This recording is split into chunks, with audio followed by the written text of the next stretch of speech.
নমস্কার, মণ্ডলবাড়ি রান্নাঘরে সকলকে স্বাগত জানাই। আজকে আমি চিড়ের পোলাও করে দেখাবো। প্রথমে আমি গাজর আর বিনসটা ভালো করে কেটে ধুয়ে নেব। ধুয়ে নেওয়ার পরে কড়াইতে তেল দিয়ে দেব। তেলটা গরম হয়ে গেলে তার মধ্যে বিনস আর গাজরটা দিয়ে দেব। দিয়ে দেওয়ার পরে বিনস আর গাজর সিদ্ধ হয়ে আসবে, একটু হাফ সিদ্ধ হয়ে আসবে। তার মধ্যে আমি কুচি করে কেটে রাখা পেঁয়াজ আর লঙ্কাটা দিয়ে দেব। দিয়ে একটু নাড়াচাড়া করে পরিমাণ মতো নুন আর হলুদ দিয়ে ঢেকে দেব। তারপরে ভালো করে ভাজা ভাজা হয়ে গেলে নামিয়ে নেব সবজিটা। তারপরে একটি কড়াইতে তেল দিয়ে সাদা জিরে ফোড়ন দিয়ে দেবো। সাদা জিরে ফোড়ন দেওয়ার পরে ওই ভেজে রাখা সবজিটা দিয়ে দেবো। সবজিটা দিয়ে একটু নাড়াচাড়া করব। করার পরে এইদিকে হচ্ছে যে চিড়েটা আমি রেখেছি, সেটা যদি মোটা চিড়ে হয় তাহলে ধুয়ে একবার কিংবা দুবার ধুয়ে ওটা ইউজ করা যাবে, কিন্তু আমি এখানে পাতলা চিড়েটা দিয়ে করেছি।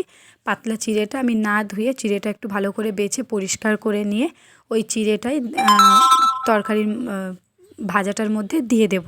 দিয়ে দেওয়ার পরে ভালো করে নাড়াচাড়া করব, করে নামিয়ে নেব। এবং যদি কেউ মিষ্টি মনে করেন যে হ্যাঁ মিষ্টি দেব, তাহলে একটু ওপর থেকে মিষ্টি স্বাদ মতো মিষ্টি দিয়ে ভালো করে নাড়াচাড়া করে ওটা নামিয়ে নিতে পারেন।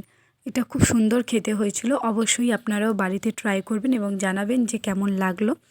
ভিডিওটি দেখার জন্য অসংখ্য ধন্যবাদ। চ্যানেলটি অবশ্যই লাইক অ্যান্ড সাবস্ক্রাইব করবেন এবং